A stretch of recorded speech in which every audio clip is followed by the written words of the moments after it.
Anksti kėlės nesigailėsi.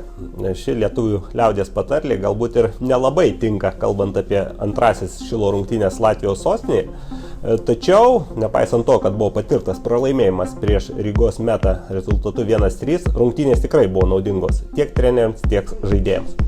Rungtynės susidėjo tarsi iš dviejų dalių. Pirmąjį kėlinį pranašiau žaidė Šilo futbolininkai, antrajame jau žaidimas vyko daugiau prie Kazlų Rūdos komandos vartų. Greitas tempas buvo, sunkios kojos, nes danga tokia įdomesnė.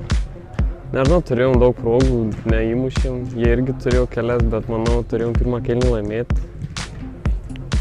Tiek tokį ir įspūdį. Antrą kėlinį jie jau geriau tikrai žaidė nei mes.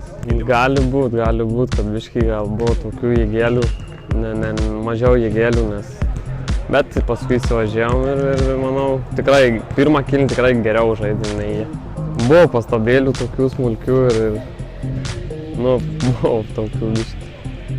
Tai ten gal viena, kur su Kiselevskis, tai nelabai susitarim, kas. Tai Mačiulis labai gerai pamatė Mangirdą, įmetė jam ir jis taip į vidurį išsinešė ir man taip tiesiai atridėjo kamuolys. Taip pasakiau, kad paliktų ir mušiau, bet taip truputį nepataikiau gerai kamuolį. Ir toks vartininkas kabino pilnu. Bendrai pirmą kėlinį jis toks aktyvus kėlinys, buvo toks didelis toks tempas, galiu pasakyti. Ir tų momentų turėjom, aišku, ir jie turėjo tokį momentėlį ar du tokius pusantro gal. Bet mes, manau, turėjom momentų daugiau. Aišku, realizuok ir rezultatas būtų tikrai kitoks nei dabar. Danga tai labai minkšta, labai daug šitų rutuliukų tokių pribertai, labai minkšta, kojos pradžioje labai pasėdo, bet po to nieko, įsivažiavom ir manau, kad susitvarkim.